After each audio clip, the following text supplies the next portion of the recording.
we on the interwebs? Hola, peoples. Cheers. Cheers. Welcome to Deep Fried Neurons Happy Hour. Deep Fried Neurons. Yes.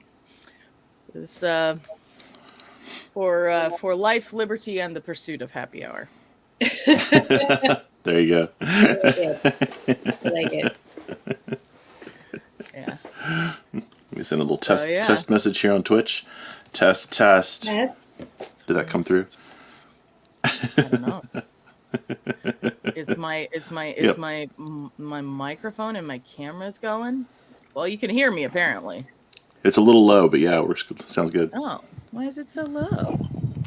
I can adjust this, and I can adjust this. How's that? Very good. Yes, Good. much better. Good, better. Oh, Okay. yeah. I think you guys liked it better when I wore the microphone last time. Ooh, where are the microphones? It was easier to hear you. You get like a lot of you get a lot of ambient room without the headphones. Ambient. Ambient is nice. Like ambient room is good, except like not too much. You know, it's got to be too much. A reasonable amount of ambient sound. Yes, it is Friday. It is our first. It is not our first day back from hiatus, but it is our first day back doing like the projects from hiatus and in the new format, which is exciting. Yeah, so And people not- have to forgive our glitches. Yes, we're all trying out new sort of AV technology here, so who knows what's going to happen. It could all end up in fire and screaming, or it could end up in fire and screaming and tears of joy.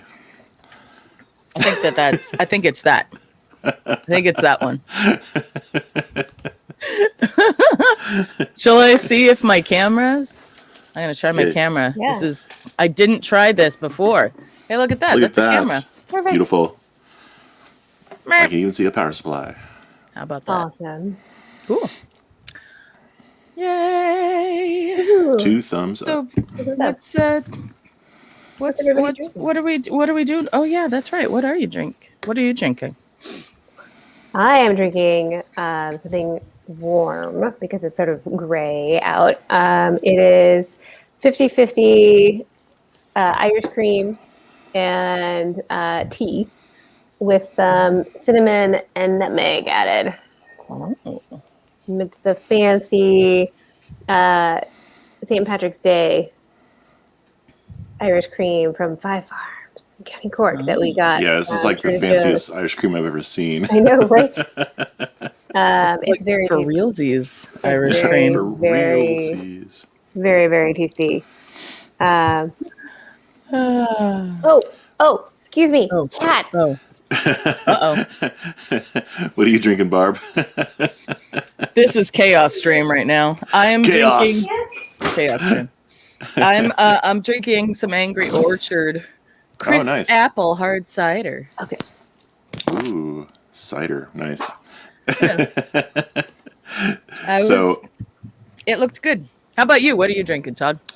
So I'm drinking and Carlyn will probably have more to talk about this than I am, but I'm drinking a local beer from Eagle Rock Brewery. Eagle Rock is just like west of us, about 10 minutes or so. And this is a Helles-style lager brewed with native plants. And there's this organization called, what's it called? Thomas Paine Foundation. And so this one has local native woolly blue curls, California bay laurel, and black sage, sourced from the Theodore Payne Nursery. This is a place that Carlyn goes to get a bunch of plants. She likes to do a bunch of California native plants, and so it's a very interesting beer. It's very just lager for the most part, with this extra little boop, boop, boop on top. You missed it, Carlyn. We're talking about the beer you like. It's a very pretty can too. Yeah, it's got awesome art on it. Let's go big. Oh, so big. Oh, look at the flowers. Ooh, so many flowers. Hell style? Hell style. So, the beer they drink in hell. No? Yeah. Did you mention And Theater of Pain yet? And it's vegan if you care. They didn't milk any cows for this beer. So I heard about that beer. I went to some of the Theodore Payne yard tours. They were streaming them this weekend, and apparently that was the beer they had at their opening festivities. As they mentioned this beer that they made with the brewery, which I thought was pretty cool. Totes. It is pretty cool. Cheers. Yeah. Cheers. So back before when we were in the first run of this live stream, I made an effort. I made a concerted effort to have like a different kind of drink every time. I've not been making that effort so far. Well, I think you had We hard saw me cider. a lot. But you had hard cider. When you had that before? I've had I'm sure I've had hard cider you? before. Okay. I'm sure I've had Angry Orchard. But like I kind of got to the point where like the places where I usually get beer, I've had most of the ones that I want to try. Mm-hmm. Yeah. So I have to make like a special trip. Hard milk is where it's at. Hard milk. You could start having things like flaming Dr. Peppers, where you drop it in, like something in the beer. Okay, so start getting more creative Yeah. here. I like it. I'm not actually advocating that. I think, man, long gone are my days when I used to drop flaming shots into beer. Yeah.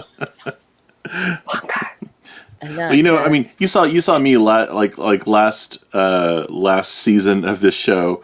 I was trying to do something different all the time. Then I just devolved into red wine all the time, cheapest red wine all the time.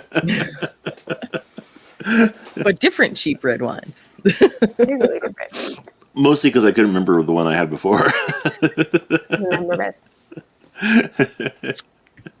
Yeah, I'm still having stout ice fun. cream. I'm still having fun with the like, what random crab can I put in a cup and drink and call it a cocktail? Yeah. Awesome. Ice So Ice do cream, people that have sounds- stout ice cream? Yeah, actually, interestingly enough, Sounds really some friends of mine were in a Zimmergy club in college, and they once made a beer making club, and they once made a stout with coffee, and the thing was to add the one of the things that I did, which probably super offended them, was I had this, and it was like, and then I went back to my dorm room and I got some Irish cream, actually. So this is topical. And went back and like had my Irish stout coffee stout with some Irish cream in it. And they were like, it was kind of a fun thing. It was also a long time ago. I'm thankful for how long it was ago, because, and I'm saying that partially as my segue to with thanks for existing. Uh-oh. Oh yeah. Should we thank things for existing? Yes. Thank Who you, wants to go things. first? I guess I can go first because I think Thank I you, might be object persistence. I'm the one who picked one. Yes. Give you both of you guys a little more time to be like, oh shoot. We're supposed to do that? You're gonna still make us do that? Wait, what's going on? To be fair, I thought of it like 5 minutes ago. That's awesome. That's actually like, that's ahead of time. That is like totally ahead of time. So this crossed my timelines in different places. I'm sharing a screen, and let's see if we can get it to play. This will buy you.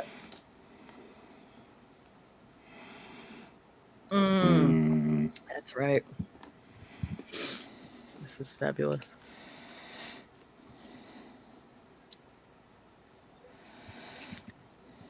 We're going full screen. Can you guys hear this?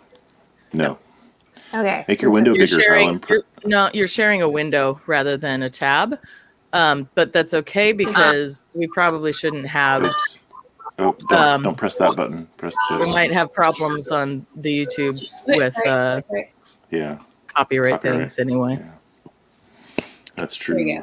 Speaking of which, I'm going to go like that. Yeah. It's really cool. Yeah.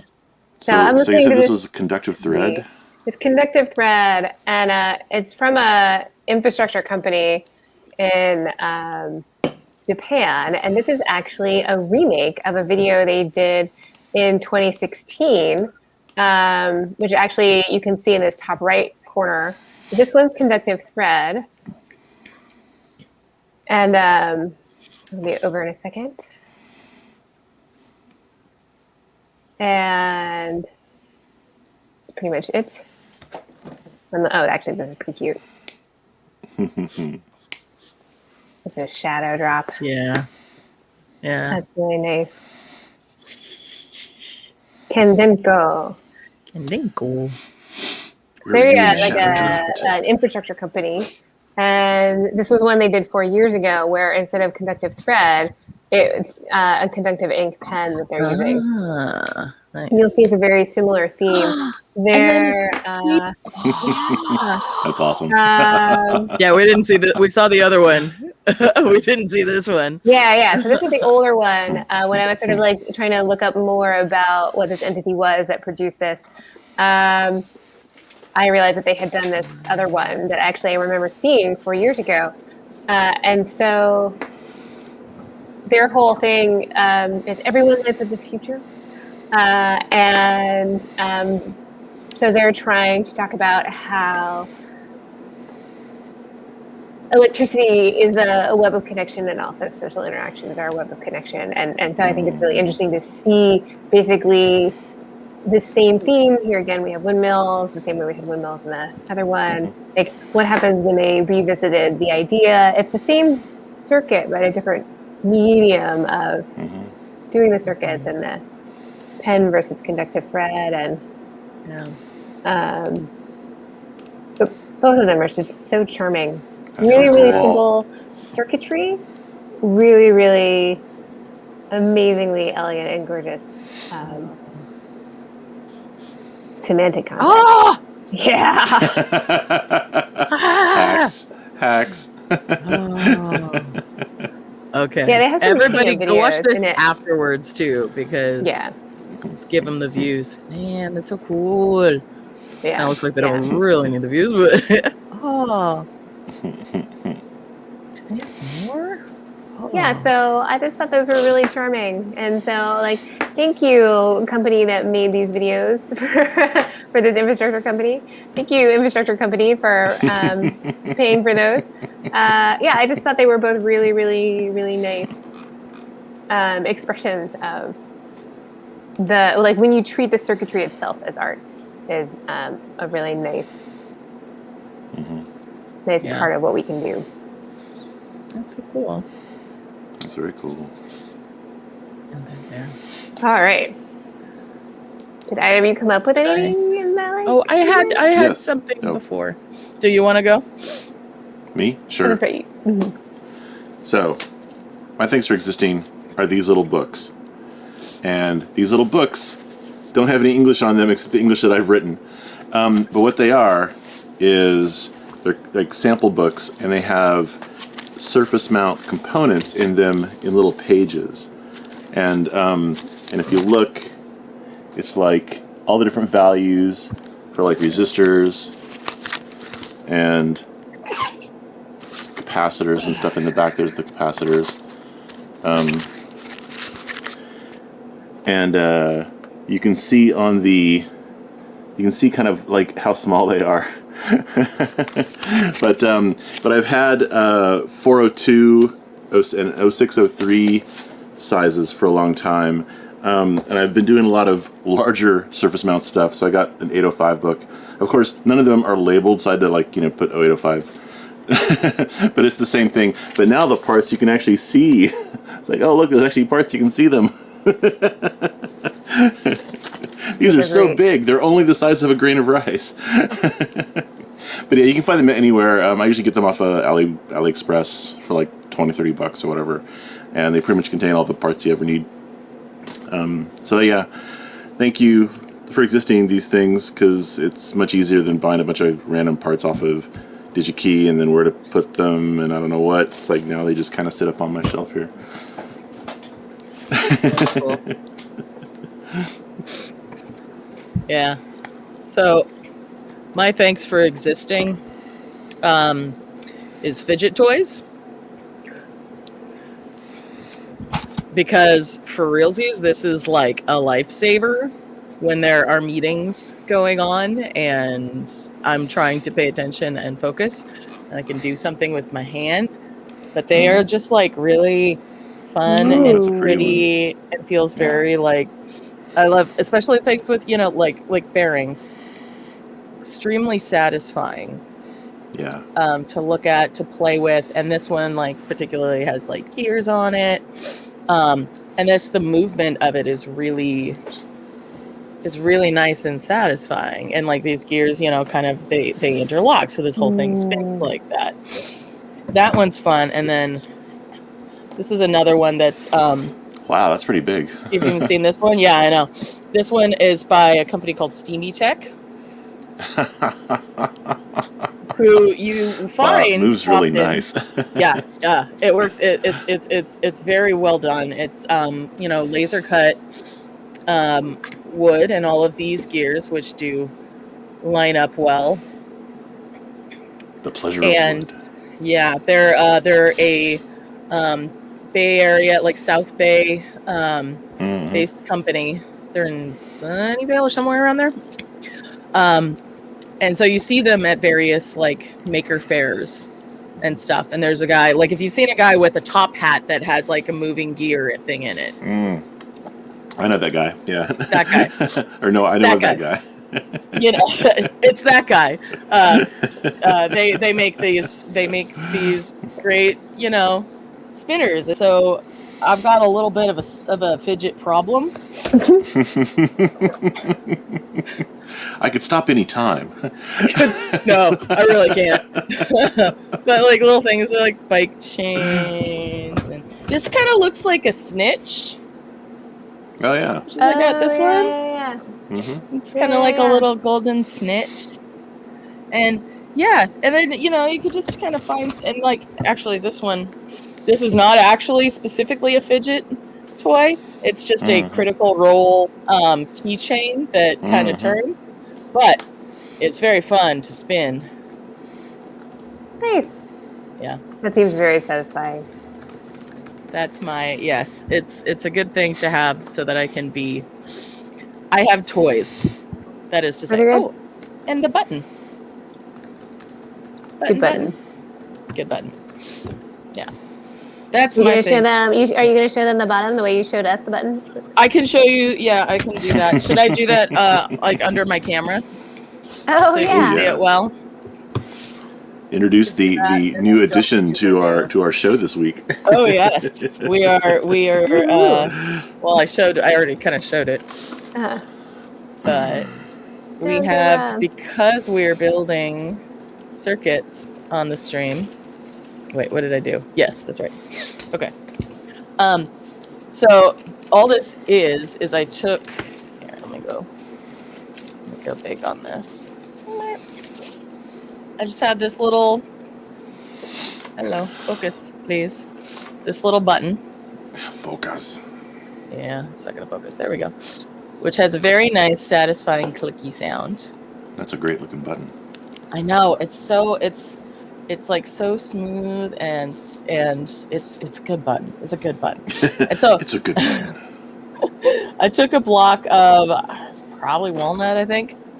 Cut it down, drilled a little hole in there, got it just the right size, sanded it, and kind of smoothed it out, and got it so I have this button that does absolutely nothing except looks pretty.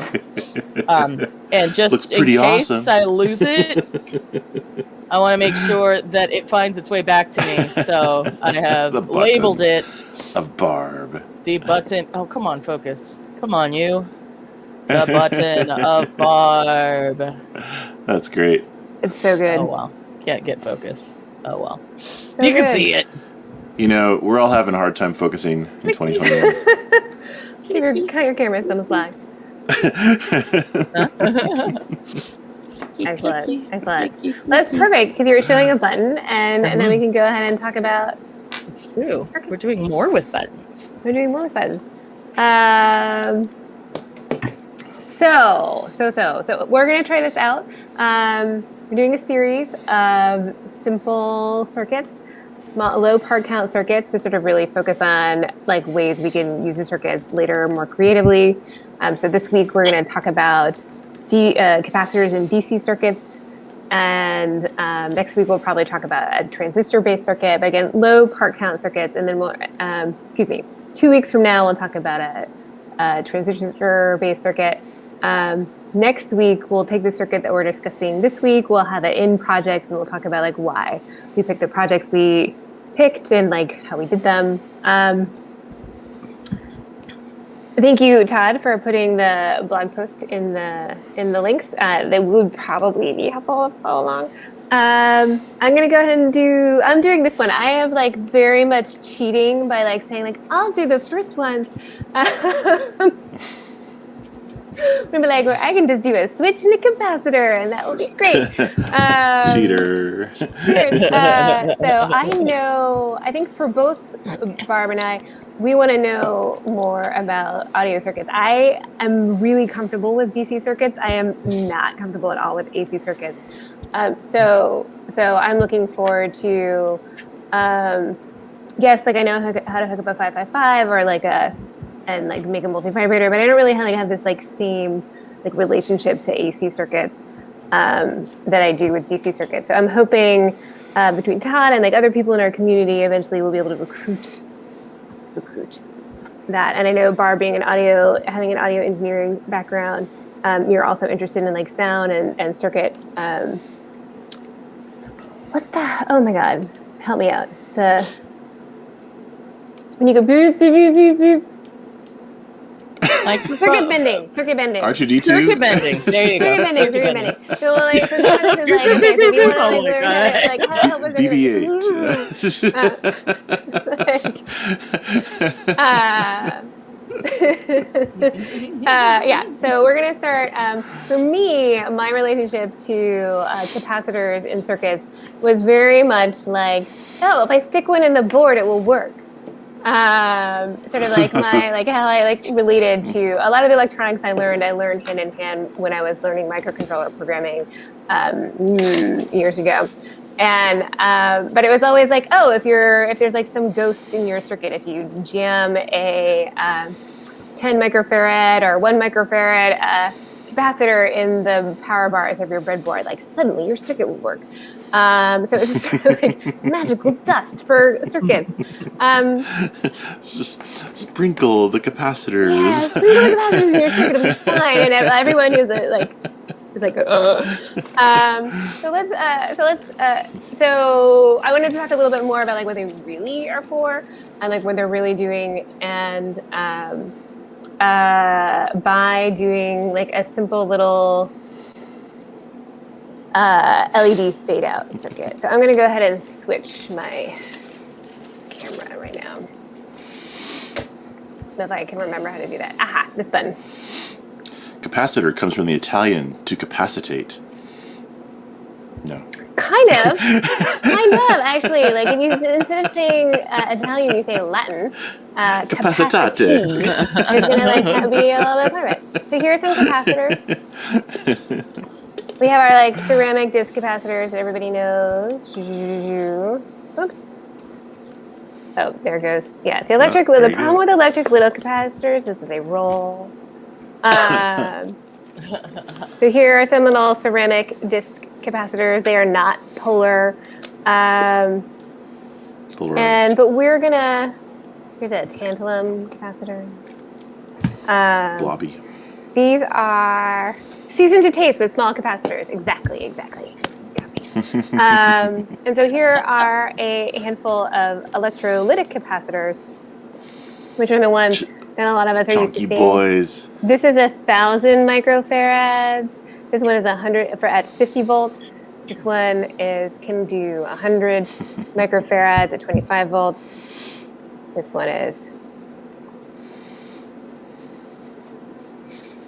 I think it's just 10. 10 microfarads, also at 25 volts. You can't really see. But you see there's this like stripe going down the side, and just for a little bit of review for folks, that's these are polar, and there's a plus side and a negative side. All right, a bunch of capacitors.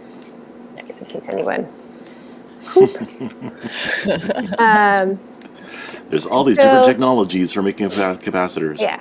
The circuit that we're going to be doing today, we're going to be doing two different circuits. We're going to take let me open the blog post to make sure I don't actually get them wrong, which would be possible. Here we go. Oh, that's not the blog post. Here's the blog post. Got it. Okay, so the first one we're gonna take our 5 volts. I'm using 5 volts. You might be using a different power supply, and you're gonna attach it to an LED and a resistor, because you have to have a resistor with your LED, and then let's just throw a capacitor in there too. What? I know, right? So wild and crazy. that isn't gonna work out. That's not gonna be so fun. What's gonna happen is we're gonna plug in the power. If you set this up, you'll see as soon as you attach the power, your LED will go on, and then it will go off, and it will never light up again, which is not very fun. So what we're gonna do is we're gonna add a little button here. And this is a DC blocking circuit of a capacitor. This is just kind of just doing it to sort of prove the point that it's not a great way to that a capacitor will eventually block the passing of current through your circuit. The better circuit to use, if you want to have an LED fader, and I will show this in a second, is you have your 5 volts again. But this time we're going to put the switch up here. And the LED now with its current limiting resistor. And instead of the capacitor being in line with all of this, it's the capacitor that's going to be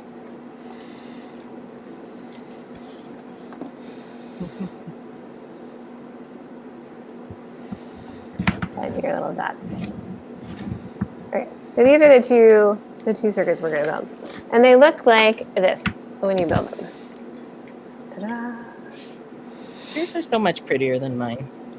Well, I'm kind of I think it's very relaxing to sort of get the wires exactly right. It's sort of Oh, we got a question in the chat. Why on then off for the first circuit? Aha. So let's first of all, let's see it happen. I'm unplugging my power supply. I'm making sure both of my capacitors are discharged here. I'm just shorting. These are not cathode ray tube enabling capacitors. It's not a big deal just to short them directly. If you were trying to take apart a device that had a pretty big capacitor in it, you'd want something with resistance in it to short it, to slow down the rate of discharge, which is exactly what the name of the game is today. And so we should see, oops, see, it's on. Did you see that it was on? Can we do that again? Do it again. Okay, so let me turn down the light a little bit. So I'm discharging the capacitor. Whoop. Oh, I got it. Discharging the capacitor. And now I'm plugging in my circuit. And it's on, and then it's off. Okay, so meanwhile, this other circuit, the one next to it, is not going on and then off. So what's happening is when we first turn on the circuit, the capacitor has no charges on it whatsoever. It's like completely devoid of charge. And so once the power gets on, though, the charge can flow, and then it fills up. It fills up, and then the whole thing stops. So this is the thing. So what are we talking about when we talk about capacitance at all? Like why is this behavior the behavior that we're seeing? And so the capacitance is how much charge a capacitor can sort of like suck up or in fact like spit out. So another way you'll see capacitors used in DC circuits is maybe as a reservoir for a flash, like in a camera. If you get one of those disposable cameras and you take it apart, you'll find this giant capacitor in it. And that's the thing that charges up and then spits it out for the flash. So they're really good at sucking in and pushing out power really fast. That's why you also see them in motor circuits to sort of like suck up some of the back current that a motor is making. And what's happening there is that the capacitance, the word capacitance, a capacitor, is how much is because it has a capacity to hold charge at a certain voltage. And the unit that we're using for that, farads, and I like talking about Michael Faraday, so I'm just gonna like do a little shout out for this.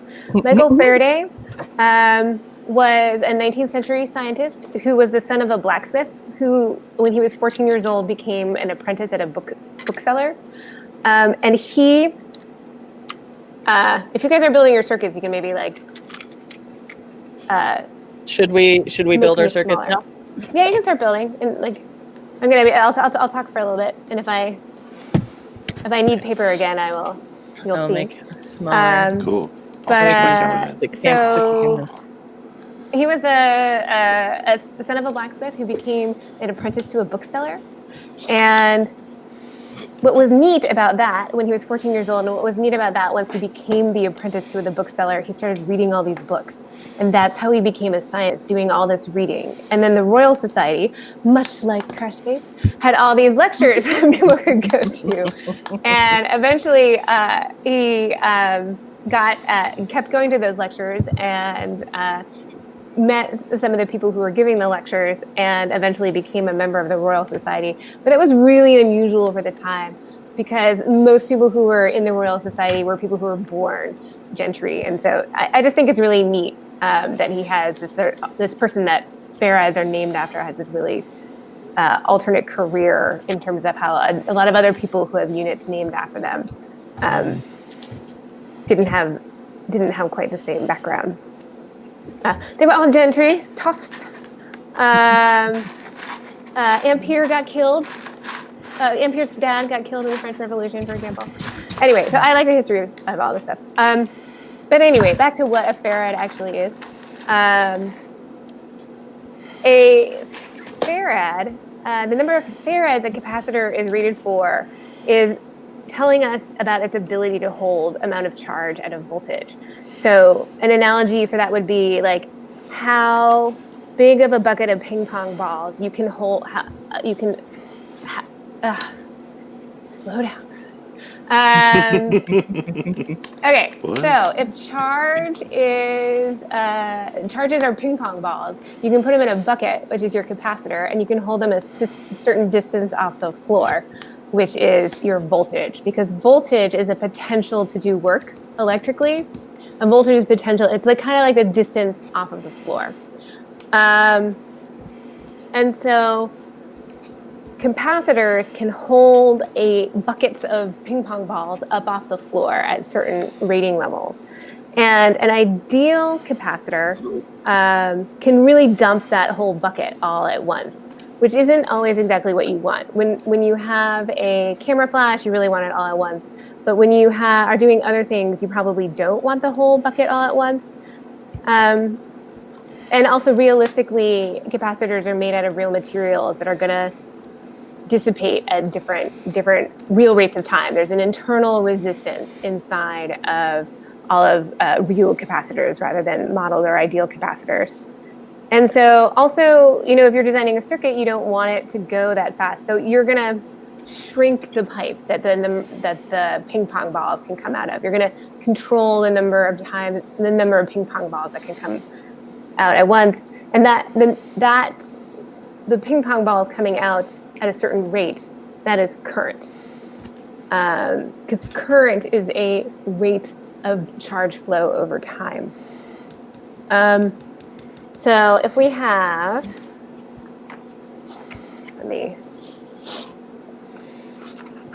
let's.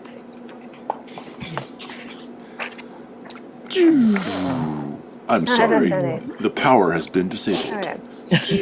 So if we have an ideal capacitor with 1 farad, it could provide 1 amp to a 1 volt circuit over 1 second.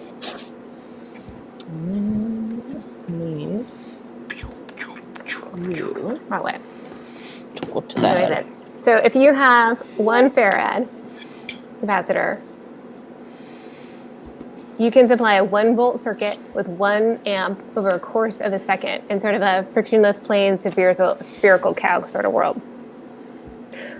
Those aren't units that we use very much. So I want to talk about, like, okay, so if you had a... I'm a spherical cow. normal little 20 milliamp LED like we had, that's typically around 2 volts. That 1 farad capacitor would be able to supply about 100 seconds of power to that. And let's see, I have some.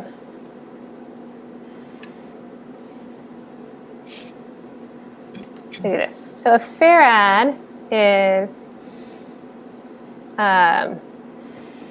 coulombs. I'm gonna instead of writing C for coulombs, because we're talking about like capacitors, I'm gonna just give us a little more information over volts. It's also interestingly enough, I'm lasering all you. I'm lasering Barb. I'm blue lasering you. I'm blue lasering you. I love it. What I like is turning off the power Fucking children. and then just holding the button down and watching it slowly dim. Oh no, mine's flickering. Is that bad? I'm not. Hold on. Let me pull up the window. I'm not even like watching you. Hey. Sorry, go ahead. Yeah. Oh, I'm hacking you because I'm using one of these candlelight LEDs that flicker.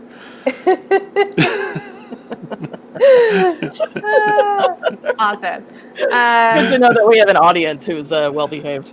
I know. If you don't have Sorry. See this again. I'm like audio shitposting while Carlyn's trying to actually give knowledge. let one of yours dim again. Oh, me? Either of you. Like all the way, like that? Just as they go, let it go. Boo. Okay, but if you notice, that's like way less than 100 seconds. Because instead of 1 farad capacitors, what's your capacitor reading, Barb? What is yours at? What do we got? 470 microfarads and 35 volts. Mine is, what's yours, Todd? Mine is 330. 330.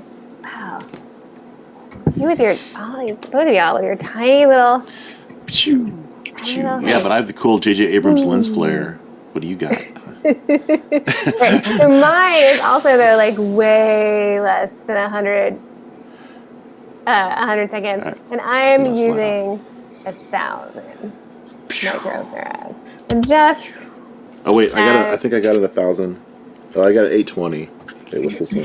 This closer. Oh, I got 1,000. All right, let's. Oh, I'm gonna add it, so I'm gonna do 130.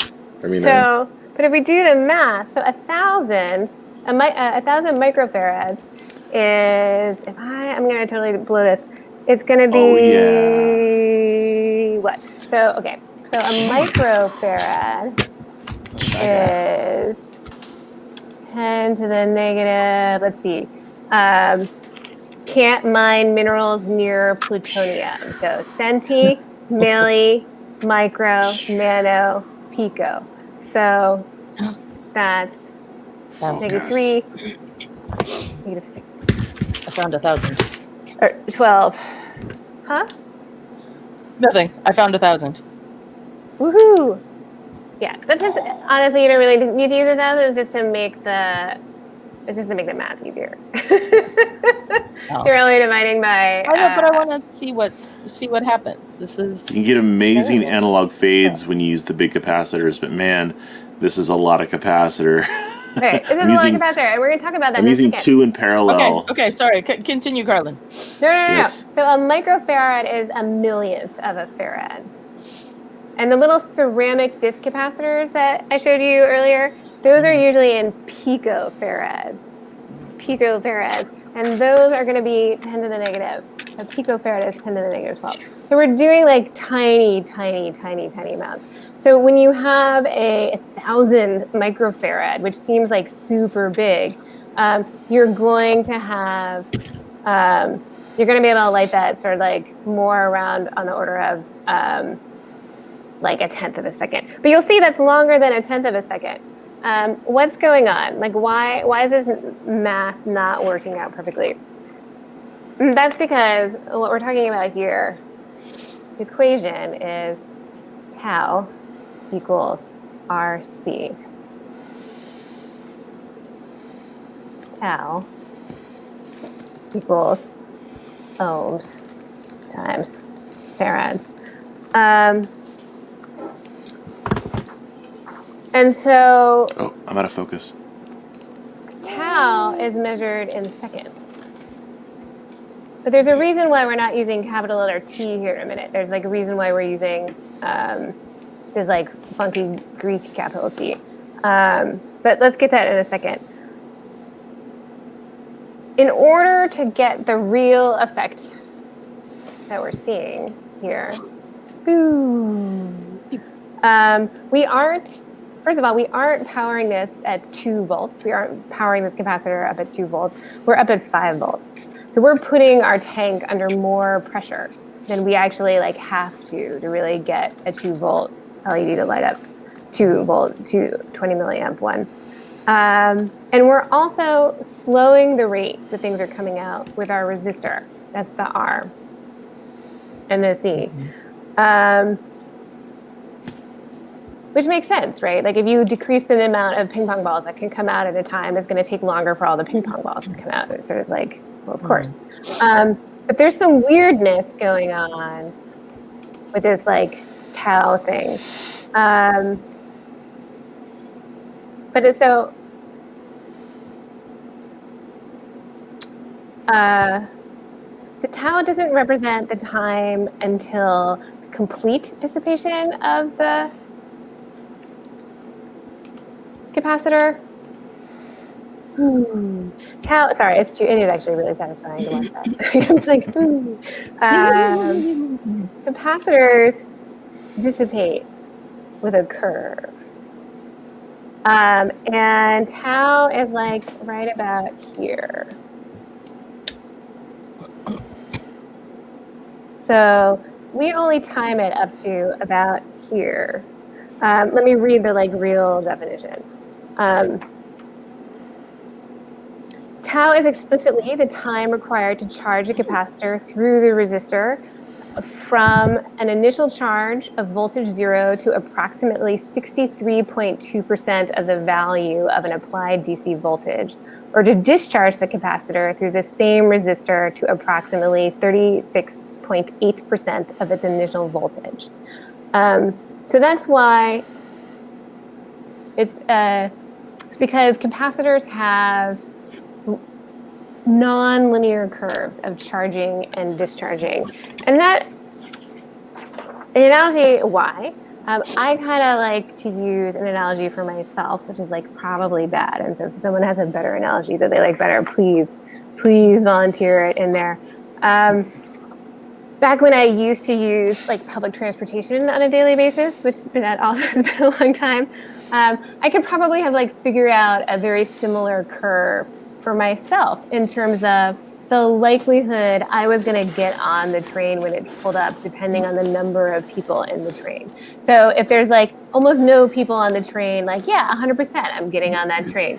But as the number of people on that train car like fills up, it decreases the amount of time, like just continually decreases the likelihood that I'm going to get on that train. And that's similar for capacitors, because as the sort of train fills up, it's like less exciting for the charge to sort of go in there, because like similar charges repel each other, right? The train doesn't like not. They don't want to get on the train, and so eventually,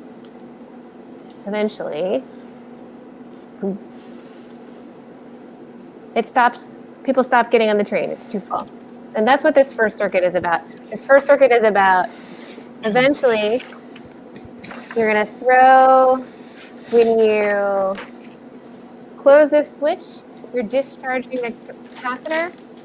So basically like throwing everybody on the train, everybody's off. And so like, okay, so people will start loading the train again. And then you like kick everybody off the train, and then people will like start loading of the capacitor again. And so I should have built that one. I built the second circuit first. You built the second. Well, the second circuit is better. And so at some point I'm gonna have to share my other screen. Yeah. I'll give it a second. I can do this. So when the switch is closed, of course, all the current is going through the switch. As soon as you release the switch, like people start loading up the train until eventually it gets full and they like just don't want to get on anymore. But the discharge rate is true as well, like the same way you can see with people. Like you always have stragglers at a party. They're sort of like people start to leave, and then like people start leaving. So I'm going to show. There's something. If you like want to know more about that curve shows up in a lot of places. You can look up stuff about Euler's number. I'm just gonna put this on here because I like math. No one else is scared. It's the key to the universe. Yes, we live in a universe that that implies certain math. So Euler's number is a really interesting number, and I recommend that like people go look. It's what's behind compounded interest and stuff like that. And it's the same conversation about curves and statistics and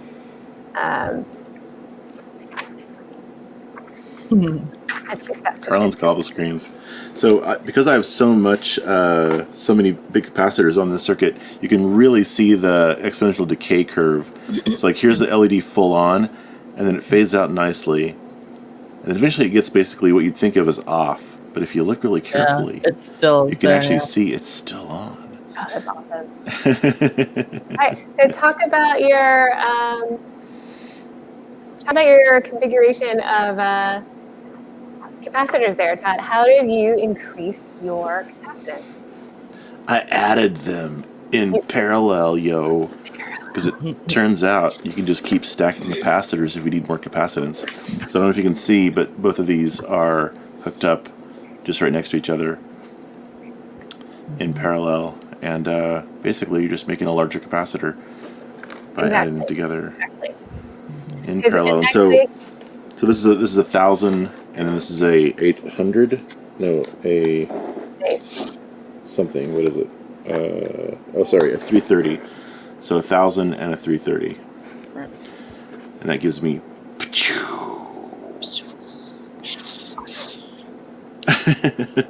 Good times. Good times. Look, I made a sun-going Nova simulator. Oh dear. Goodness gracious.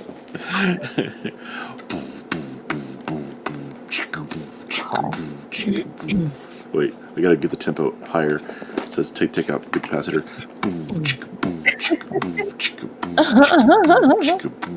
There we go. Building my second one. Wait, where do you go to? Time for another beer. For another if you want it. Here. Drinking and electronics. What could go wrong? Okay, did I get this right? Nope. Got it wrong. What did I do wrong? Okay. Uh, The reason why instead I of know. like a resistor, if you're doubling the resistance, you put resistors in series. The reason why it works differently with capacitors is because the capacitance is determined by the surface area of the plates. That's that capital letter A.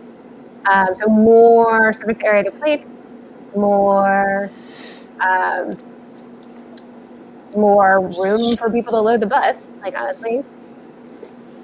And then there's this distance that's full of goo, which is the dielectric. And that it's just the width of that distance is that down here. So the bigger the distance, and this goes up, the capacitance goes down. So like the more you pull these plates apart, the more the capacitance go down. And this epsilon here, and the K epsilon, that's like what's the nature of the goo. And the epsilon not there is like, well, that's just the nature of the universe. I mean, the vacuum. There's universe in all between all blades. And then the K is the dielectric constant. So like that's the nature of the goo. So that's why also different materials, when you make your capacitors out of different materials, they're going to behave differently. I killed an LED. Oh, good job. Oh, yeah, I did that earlier today. I don't exactly know why. Because it deserved it? Well, I forgot to plug in the negative here, or I forgot to ground this. Get this guy. I didn't connect it to the negative, and then I turned it on, and then I'm like, why is it not working? And then I plugged in the negative, and I pushed the button, and it just went, started smoking. It worked once, really bright. All right. It didn't explode this time. That's good. Oh, man. I have done that. Todd, you increased your capacitance to get a longer time. The other thing that you can do is, let's go. Obviously, is, where did the key go? Huh. Oh, I took it off the pad. That's fine. You can increase the R, but in our particular circuit, we can't really do that very well. Let's say I'm gonna charge up this capacitor. Charging up the capacitor. I've just applied power and ground. Ground to the ground side, power to the power side, and you can see.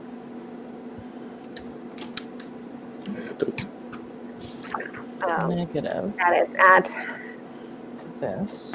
you can sort of be going to be at a volt. No. What? No. What? One more.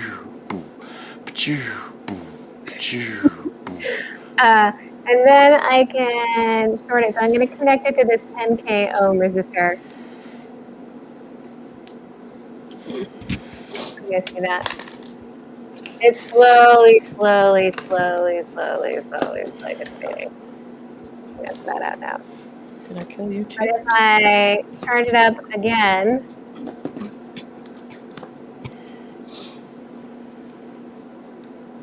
and add it to a 100K ohm resistor instead,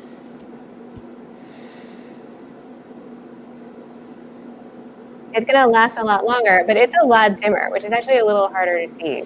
So for our particular purposes, we're in a bit of a jam because if we want a longer time, we have to keep going with these giant capacitors because our resistor in this particular circuit is playing double duty between being the current limiter for the LED, in which case it has to be low enough that the LED can get enough current, but high enough that we want it to give us enough time. And so finding the right balance between the brightness of the LED you need and the resistor you have and the capacitor is sort of the balance of everything you're doing. I have like prattled on for like way extra time. I probably should have checked out all the equations. Well, I got one little interesting thing to show. So I'm a big fan of these little USB power meters. They help me know when I'm shorting something out. And so when you turn one of the LEDs on, it's like, oh look, I'm drawing that's 6 milliamps, I believe. And you're like, okay, that's what I expect. And when I let off, it fades away, and you see it kind of go to zero. But if you look carefully, when I push the button, it actually draws more than 6 milliamps. Like sometimes you can't really see it, but there it went to 14. And every once in a while, the sampling rate of this thing actually captures. Like if we put this on an oscilloscope, you'd see it much better. But every once in a while, there was 27. And this is because if you actually look at the circuit that I've wired up here, it's the second one in the blog post where the capacitor is connected directly across the LED and the resistor. So basically, the capacitor is connected between power and ground when you first push the button. And so there's actually, like, in circuit analysis, that this is almost like a short, because this is accepting all the charge, shorting power to ground for just maybe a couple of milliseconds as it charges up the capacitor. And so so for a moment, you'll see lots of current being drawn, but only for a tiny moment. Let's see if I can get it to happen again. Yeah. But it's hard to see with this thing. This thing doesn't sample very fast. It's like, once every 10 milliseconds or something. Maybe if you short the capacitor before you... Well, it's getting pretty charged, getting pretty discharged from the LED. But let's try this one. Oh, there we go. Yeah, you're right. Actually, this one was much. This circuit over here, which is a duplicate, was much more discharged. So let's short out capacitor, and let's try it again. 3, 2, 1. Blah! Nope, didn't see it. Boop.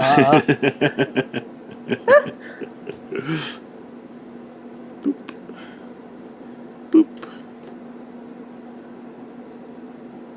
No. Awesome. Yeah, so it's just so satisfying that ramp, that ease out.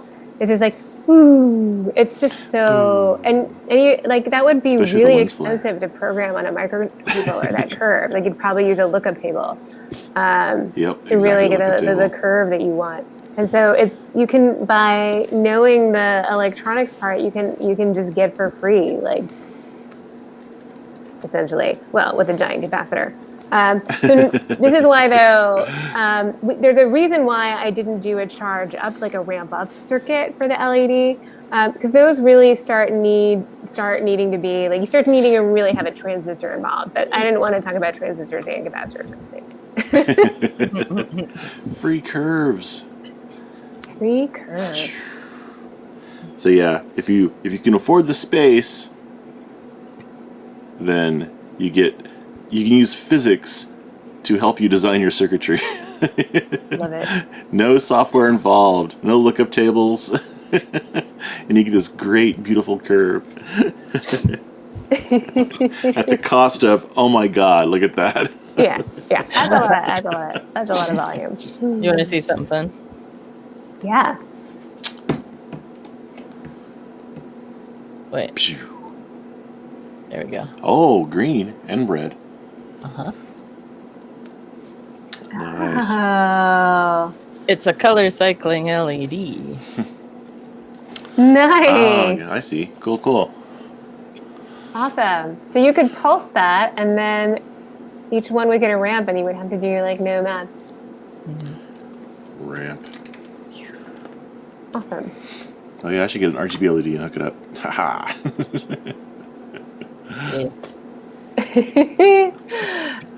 Grant, I love your 747 question about how long would it take to discharge a 747. I think it depends on the goo. It depends on, like, what kind of goo do you got in there. Like, what's your dielectric?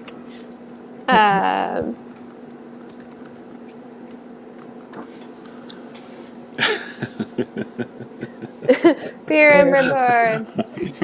Excellent. So, I mean, this I probably went a little too math heavy. Please let me know. Let us know, like, what was the most interesting part of that? Like, would you rather have preferred, like, more about what? I got a little excited about Euler's number, but that was maybe excessive. It's just so satisfying to see the curve. I highly recommend taking apart a electrolytic capacitor and just seeing it's just a roll of aluminum foil. And in the blog post, there is a link to a whole, if you want to make your own capacitor playlist, as well as more. That's right. You can make your own capacitors at home. Yeah, I mean, because it's a Leyden jar, the first capacitors, they made them, and they can hold a lot. They can hold a dangerous amount, actually. Yeah, maybe that's why it was why everything is so small number of farads compared to what the original unit was. Exactly. No, that's exactly it. Because they didn't even know what an electron was. That's why like our units of charge are so weird. So also in the blog post, if you want to play around with it, I made some. You could enable my screen sharing, Barb. Could do that. There we go. Yeah. So also linked to in the blog post. So down here. Oh yeah, that's very handy. Those simulators. 2 simulators. So you can see like what's happening. The curves. It's closed, and then you release. And you can figure out where the push buttons. You can see the discharge curves. So with this one, its model of a capacitor didn't have any internal resistance, but if you look up at the data sheet for a lot of electrolytic caps, around 10 ohms is right. Let's see. Yeah, this Falstad simulator website is really, really useful for prototyping a lot of these circuits. Like you don't even have to have a breadboard to start playing with them. Yeah, you can sort of really like understand what's going on with the. I freaking forgot to plug you in. And if you get really good at capacitors, you can get a capacitor bandolier like this. Love it. All right. So here, I wanted to show. I particularly liked on the capacitor playlist. Don't autoplay. Good. Was Jerry Ellsworth's from like I know it was like 10 years ago, but I guess we're gonna have a ad here for a second. 4, 3, 2, 1. She does like a really great. She covers some of the history, which I really like. But then also she does a demonstration of like she makes like a fake capacitor, a real capacitor, and shows how things change depending on how you move it around. So I actually highly recommend the video. But also just wire some of these up. It's so quick and easy, and you get to play around with cool fade time stuff. Just playing. All right, well, thank you guys for like listening to me like run half an hour over. Okay, I gotta be like. Oh, I guess we're done. It's 6:30, isn't it? We're 5 minutes over. 5 minutes over. This show has a lot of capacitance. I put different capacitness. Wait, is this what I'm losing? That's what I'm losing. Yeah, so Michael Big mentioned this to wear gloves when you take apart a capacitor. Also a good idea. Oh, and one of the things that you don't see anymore nowadays, but the one source for really big capacitors was in the flash bulb circuits in old Polaroid type cameras, or not Polaroid, but maybe just like old cameras, because they would charge up a big capacitor and then let them go all the charge go all at once through the little flash bulb thing, and it would burn out the flash bulb but create a nice blinding light. And so, if you wanted the big capacitors, that was one of the ways you used to be able to get them, was to get out the old circuitry from the cameras. Because no one uses film cameras anymore, except for a few weirdos like Jay who keeps the Polaroid love alive. Awesome. So does anyone have any questions? The light on. Any capacitor questions? Any questions from the peanut? Why are they tubes, Carlyn? Because they're a jelly roll. They're a cinnamon roll. Oh, okay. They're rolled cinnamon rolls up. have to be round. I have different sized ones, and Yeah. So not all capacitors are round. I have some other. Some of them are, but let me turn the light back on. So these are film capacitors. These are non-polar, but you can get them at still pretty big sizes. They're, as Todd will show later, hopefully, or someone will show later, in audio circuits, they're good as DC blockers in audio circuits. This is a tantalum one that's also square and flat. They're not all round. Big capacitors. So So I find this hilarious because like all of this breadboardy size capacitors, because all of the capacitors that I use in my normal work look like this. So that's 2.1 microfarad capacitors. Yeah. And these are the big ones. These are 805. Yeah. Clicky. Very clear. Yeah, so... Button. And then we'll also see, like, you can get away with using a lot smaller capacitor if you're using a transistor to amplify your RC circuit. Oh yeah, we'll talk about that next time, huh? We'll talk about that in 2 weeks from today. Yeah, right, because we have to store a lot of charge to actually drive the LED to make it light up. Yeah. Yeah, so the idea for next week is that we are going to use these circuits and do something fun with it. Yeah, that's the idea. All right, so my question is, how many capacitors do I need to make something deadly? or at least noticeably painful. Test it out on the cat. Hey, Carlyn, it just has to be the right touch one. this book covered in tinfoil. No reason, just try to grab it. Yeah. I don't see a problem. Yeah, I mean, I've definitely gone around shorting capacitors with a screwdriver, and like, a screwdriver. It's not just some for fun. resistance. That's spread on the surface. Not great, but yeah. So Grant mentioned that those single-use cameras could be used in a small sun gun. I mean, because this is the thing, you get enough dumping all at once, and you get a spark. And that's... Yep. Mythbusters. Cool. Yeah. So for me, one of the things that I think is really cool about capacitors is that when you start working with capacitors, you all of a sudden have this sense of like the circuit has its own sense of time now.